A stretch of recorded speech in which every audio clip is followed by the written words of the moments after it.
આપણે ભણશું standard 7 unit 4 activity 1. નીચે આપેલા ચિત્ર જુઓ, તમારા શિક્ષક વર્ણન કરે તે સાંભળો અને પછી જે કહે તે પ્રમાણે નીચેની સૂચનાઓ અનુસરો. શિક્ષક મિત્રો, સૂચનાઓ નીચે ફૂટનોટમાં આપેલી છે. આપણે જોઈએ ફૂટનોટમાં. First, draw a moustache on the fat boy's face. જે જાડો છોકરો છે એના મોઢા પર મુસ્ટાચ એટલે કે મૂછ દોરો. બીજું, draw a star on the high mountain. મોટો જે પર્વત છે એના ઉપર સ્ટાર દોરો. ત્રીજું, put a bird on the tall tree. લાંબા ઝાડ પર એક પક્ષી દોરો. 4, draw a car on the short road. જે શોર્ટ રોડ છે એના પર કાર દોરો. Draw a fish in the lake. આમાં તમે એક ફિશ દોરો. બરાબર છે. એક્ટિવિટી 2. નીચે આપેલા ચિત્ર જોઈ જોડીમાં સંવાદ રૂપે વર્ણન કરો. આ છે રૂમ એ, આ છે રૂમ બી. જ્યોતિ, આ રૂમની લંબાઈ છે 15 ફીટ અને આ રૂમની લંબાઈ છે 12 ફીટ. FT એટલે feet. Jyoti, room A is 15 feet long and 12 feet wide. Room A છે 15 ફૂટ લાંબો અને 12 ફૂટ પહોળો છે. Radha, room B is 12 feet long and 10 feet wide, so room A is bigger than B. Room B છે એ 12 ફૂટ લાંબો 10 ફૂટ પહોળો છે, તો રૂમ એ છે એ બી કરતા મોટો છે. Radha, the wall clock in A is higher than that is in B. બી ની ઘડિયાળ છે એ રૂમ એ કરતા મોટી છે. Showcase in A is not so big as in B. Showcase છે એ પણ રૂમ એ કરતા બી નો નાનો છે. રૂમ બી કરતા એનો શોકેસ મોટો છે.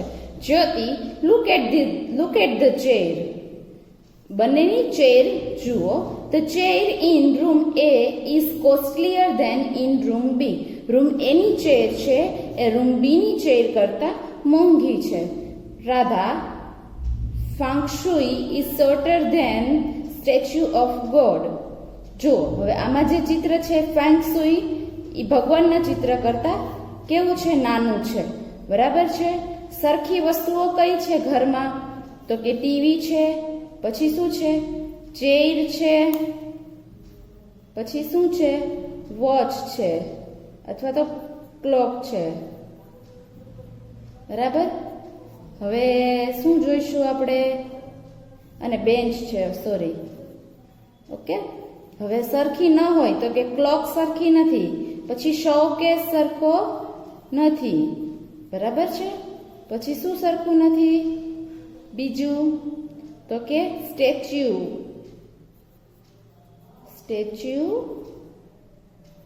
ઓફ ગોડ સરખા નથી. ચલો હવે આપણે એક્ટિવિટી 3 પર આવી જઈએ. એક્ટિવિટી 3 માં આપેલ સૂર્યમંડળનું ચિત્ર અને તેની સાથે આપેલા માહિતીવાળા કોષ્ટકના આધારે તમારા શિક્ષકની સૂચના પ્રમાણે કાર્ય કરો. બરાબર છે. મર્ક્યુરી 0 ડિસ્ટન્સ ફ્રોમ ધ સન.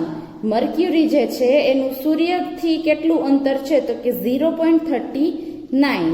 બરાબર છે. અને અહીંયા ડિસ્ટન્સ ફ્રોમ ધ મૂન કિમી. હવે જે ચંદ્ર છે એની ત્યાંથી મર્ક્યુરીનું ડિસ્ટન્સ છે એ 4878 છે. વેનસથી સૂર્યનું અંતર છે 0.72 અને વેનસનું મૂન સુધીનું અંતર છે 12,104. અર્થ, પૃથ્વીનું સૂર્યથી અંતર છે 1. બરાબર છે. અને પૃથ્વીનું ચંદ્ર સુધીનું અંતર છે 12,756. પછી છે માર્સથી સૂર્યનું અંતર છે 1.52 અને માર્સથી ચંદ્રનું અંતર છે 6,787. બરાબર છે. જુપિટરનું અંતર જુપિટરથી સૂર્યનું અંતર છે 5.20 અને જુપિટરથી મૂનનું અંતર છે 1,42,800. એના પછી છે સેટર્ન. સેટર્ન છે એ શનિ.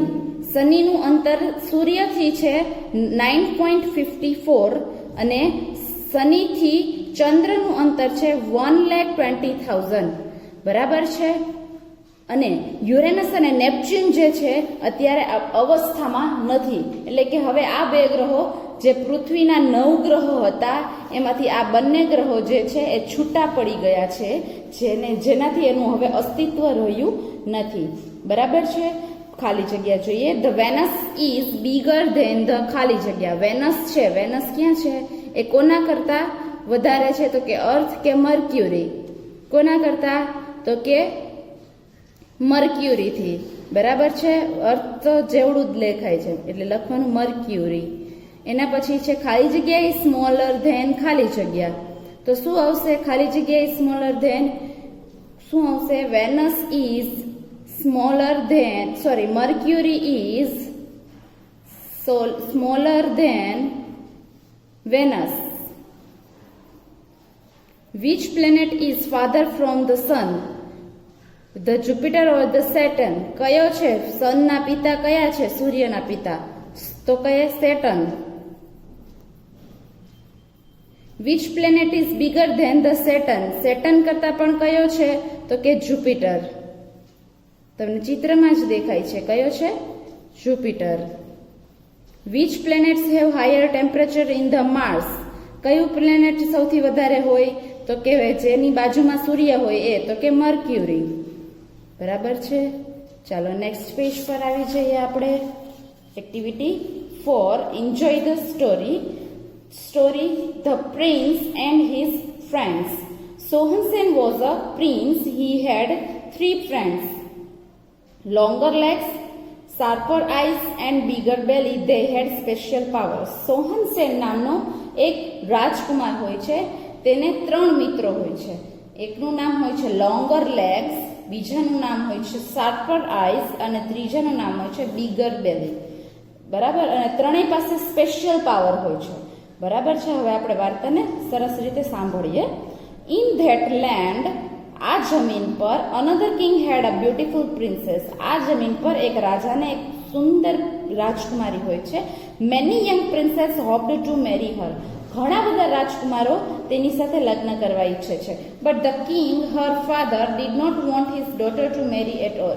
પણ રાજા તેની દીકરીના મેરેજ હજી કરવા માટે તૈયાર નથી. The king was a magician. રાજા છે એ મેજિશિયન એટલે કે જાદુગર હોય છે. So he set 3 difficult test. તો તેણે ખૂબ અઘરી 3 ટેસ્ટ રાખ્યા હતા. Each day he would hide the princess at the different place. દર વખતે ત્રણેય ટેસ્ટમાં તે પ્રિન્સેસ એટલે પોતાની રાજકુમારીને ક્યાંક અલગ જગ્યાએ જ છુપાવે છે. So the king turned them into a donkey with his magic. જો તે ટેસ્ટમાં કોઈ ફેલ થાય, બરાબર, તો રાજા તેને એના મેજિક પાવરથી ગધેડો બનાવી દે છે. બરાબર છે. સોહનસેન વેન્ટ ટુ ધ કિંગ. સોહનસેન રાજા પાસે જાય છે. The king sad, I have hidden the princess somewhere. હું મારી રાજકુમારીને એક જગ્યાએ છુપાવેલી છે. Find Har out and bring her to me before the sunset. હવે એની પ્રિન્સેસ એટલે રાજકુમારીને એક જગ્યાએ છુપાવેલી છે, એને તારે ગોતી અને મારી પાસે સનસેટ એટલે કે સૂર્યાસ્ત પહેલા તારે મારી પાસે એને પહોંચાડવાની રહેશે. તો Sharper Eyes looked all around and said. Sharper Eyes નામનો છોકરો છે જેની દૂરદ્રષ્ટિ છે. શાર્પર આઈઝ એટલે દૂરદ્રષ્ટિ, જે લાંબુ જોઈ શકે છે, એકદમ દૂર સુધી જોઈ શકે છે. એટલા માટે એ બધી જ તરફ જુએ છે અને કહે છે the princess is on the top of mountain. રાજકુમારી છે એ એકદમ જે દૂરનો પર્વત છે એના કિલ્લા પર છે. 100 માઇલ્સ અવે, ઘણા બધા 100 માઇલ્સ પછી તે છે ત્યાં છે. બરાબર. Then longer legs ran as fast as the wind. Longer legs એનો બીજો ફ્રેન્ડ છે. શાર્પર આઈઝે એની હેલ્પ કરી દીધી. હવે લોંગર લેગ્સનો વારો છે. લોંગર લેગ્સ એટલે કે ખૂબ લાંબા પગ. બરાબર છે. હવે એનો વારો છે. એને ક્યાંય સુધી ફાસ્ટ અને પવનની જેમ તે ખૂબ ઝડપથી દોડવા માંડે છે. He came back with the princess, અને તે ફરી રાજકુમારીને લઈને ફરી પાછો આવે છે. બિફોર ધ ડાર્ક એટલે કે સનસેટ પહેલા. ધ કિંગ વોઝ એંગ્રી, રાજા ગુસ્સે થઈ જાય છે. The next day I have hidden the princess somewhere, મેં રાજકુમારીને, બીજા દિવસે રાજા કહે છે મેં રાજકુમારીને કંઈક બીજી જગ્યાએ છુપાવેલી છે. Bring her back to me before the sunset, મેં એને એવી જગ્યાએ છુપાવી છે એટલે તારે મને સનસેટ એટલે સાંજ પહેલા તેને મારી પાસે પહોંચાડવાની છે. સરપ્રાઇઝ લુક્ડ એન્ડ સેડ, સરપ્રાઇઝ ફરી પાછો ચારે તરફ જુએ છે અને કહે છે the king has turned her into a golden leaf, તેને રાજાએ ગોલ્ડન એટલે કે જો તમને અહીંયા ચિત્રમાં દેખાય છે એક સોનાના પર્ણમાં એને ફેરવી નાખી છે. બરાબર છે. ધ કિંગ બરાબર. સી ઇઝ 200 માઇલ્સ અવે, તે 200 મીટર, પેલા 100 મીટર હતું. બરાબર છે. હવે 200 મીટર દૂર સુધી એને દૂર છે તે. The leaf is shaking in the wind, અને પાંદડું છે એ પવનમાં ઝાડ પર લટકાયેલું છે અને ખૂબ પવન વાય છે. બરાબર છે. Longer legs ran faster than the wind, ફરી પાછો લોંગર લેગ્સ પવનની જેમ દોડે છે.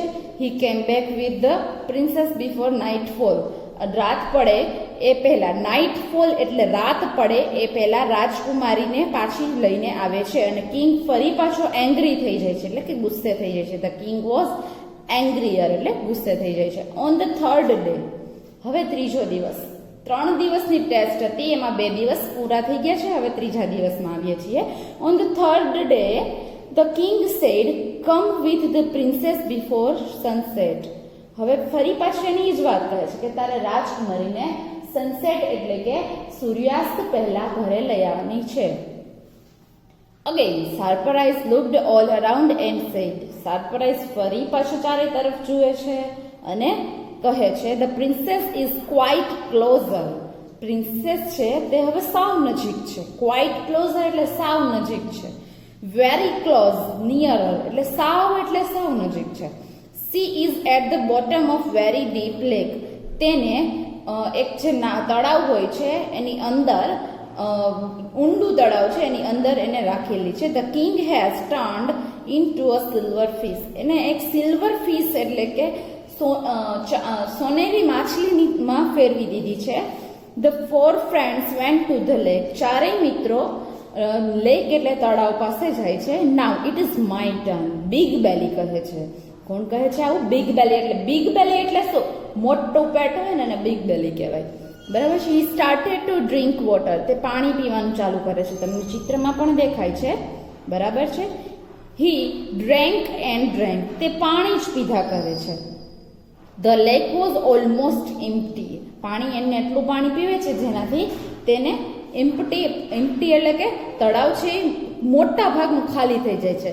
બરાબર છે. The princess caught the silver fish, રાજકુમાર છે એ રાજકુમારી જેને સિલ્વર ફિશમાં રાજાએ ફેરવી દીધી હોય છે એને ફરીથી પાછી લઈ લે છે. The fish turned in to the beautiful princess, ફરી પાછી જે ફિશ છે એ સરસ મજાના રાજકુમારીમાં બની જાય છે. Both the prince and the princess wear happy, હવે રાજકુમાર અને રાજકુમારી બંને ખૂબ ખુશ થઈ જાય છે. They went to the king, તે રાજા પાસે જાય છે. The king became very angry, ફરી પાછો રાજા ખૂબ ગુસ્સે થઈ જાય છે. The king turned himself into a crow, રાજા પોતાને કાગડો બનાવી દે છે. And flew away into the jungle, અને તે પોતે જંગલ તરફ જતો રહે છે. હવે તમે આ વાર્તામાં સમજાણું હોય તો રાજકુમારના ત્રણેય મિત્રો એને કેટલા સરસ કામ આવે છે. બરાબર છે. તમે જુઓ છો એના 3 મિત્રો હતા, શાર્પર આઈઝ, લોંગ લેગ્સ અને બિગ બેલી. આ ત્રણેય પાસે ખૂબ સરસ શક્તિઓ હતી. આ શક્તિઓ દ્વારા રાજકુમારને એની રાજકુમારી મળી જાય છે. તો હંમેશા આપણે આપણા મિત્રની મદદ કરવી જોઈએ. સમજાઈ ગયું બધાને? તો હવે આપણે નેક્સ્ટ પેજ પર આવીએ. આપણે ટ્રુ ફોલ્સ છે ક્રમમાં ગોઠવવાના છે, વિકલ્પ છે અને એક્ટિવિટી 5 છે એ તમારે જાતે કરવાની રહેશે. તમને પાઠ્ય જો તમે પાઠ એકદમ સરસ રીતે ભણી ગયા હોય તો તમને સરસ આવડી જશે. બરાબર છે?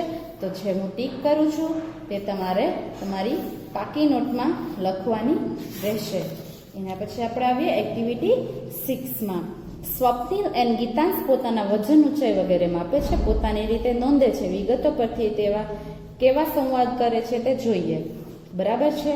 તો હવે આપણે નેમ છે સ્વપ્નિલનું 20 કિલો વજન છે, હાઇટ 110 સેમી છે, બર્થડે 24/10/2001 છે અને લેન્થ ઓફ નોઝ તેના નાકની લંબાઈ 4 સેમી છે. ગીતાંશ 25 કિલો વજન છે, 110 સેમી હાઇટ છે, એટલે બર્થ ડેટ એની 24/10/2001 છે, 3 સેમીની નાકની લંબાઈ છે. ચાલો હવે Swapnil, what is your height? Gitansh 25. Sorry, what is your weight? Geetans 25. Swapnil, oh, fat man, you are fatter than I. તું મારા કરતા જાડો છે. Gitansh, your nose. Look at your nose. It is longer than my nose. Gitansh કહે છે, તારું નાક તો જો, તારું નાક તો મારા કરતા પણ લાંબુ છે. Swapnil, don't talk with me in this way. મારી સાથે આવી રીતે વાત ન કર. You are younger than I. હું તારા કરતા મોટો છું. બરાબર છે? Gitansh, what's your birthday? તારી જન્મ તારીખ શું છે? સ્વપ્નિલ, 24th October, એટલે કે 24 October. Gitansh, let me C, my birthday is 26th October, 2 days, and you say that you are older than આઈ. શું કહે છે? મારી તો 26 ઓક્ટોબર છે, 2 દિવસ, અને તું એમ કહે છે કે હું તારા કરતા નાનો છું. બરાબર છે? Swapnil, sorry but look at the height. Sorry but આપણે બંનેની હાઇટ જો. You are as tall as I. તું મારા કરતા પણ લાંબો છે. Gitansh, happy? Swapnil, you happy? બરાબર, આ છે. હવે આ પણ આપણે કરવાની નથી. હવે ખાલી જગ્યામાં પણ આ તમારે વાત કરવાની એક્ટિવિટી નથી. એક્ટિવિટી 7માં જોયું ને તમારા મિત્રોમાં કેટલી વિવિધતા છે તે. આવી વિવિધતા દરેક પ્રાણીઓમાં પણ હોય છે તે જોઈએ અને ચિત્રની સરખામણી કરી તુલના કરીને નીચેના જેવા વાક્યો બનાવીએ જે આપણે સ્વાધ્યાય પોથીમાં કરીશું. બરાબર છે? એક્ટિવિટી 8 છે જેને તમારે આમાંથી જોઈ અને પૂર્ણ કરવાની છે. બરાબર છે? આનું શું માપ છે? તો તમારે જોવાનું છે 40. બરાબર? યર્સ 22 યર્સમાં કોણ છે? 22 આ 20 છે. બરાબર? 22 યર્સમાં કોણ છે? એ તમારે અહીંયા લખવાનું છે. પ્રશ્નોના જવાબ તમારે આમાંથી જોઈને લખવાના રહેશે અને ઉખાણા છે જે તમારે જાતે ટ્રાય કરવાના રહેશે. તો બધાને સમજાઈ ગયું હશે. Bye bye.